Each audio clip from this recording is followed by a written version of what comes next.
हमने पीटीआई वालों को खुली छुट्टी दे रखी है।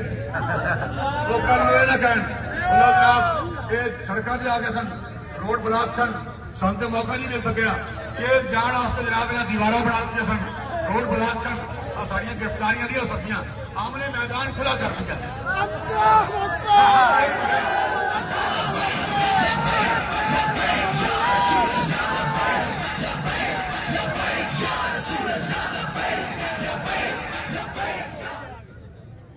और हुजूर अलैहिस्सलाम के दीन के मुखालिफिन इंशाअल्लाह जेलें नहीं भरेंगे, हुजूर के गुलाम जेलें भरेंगे।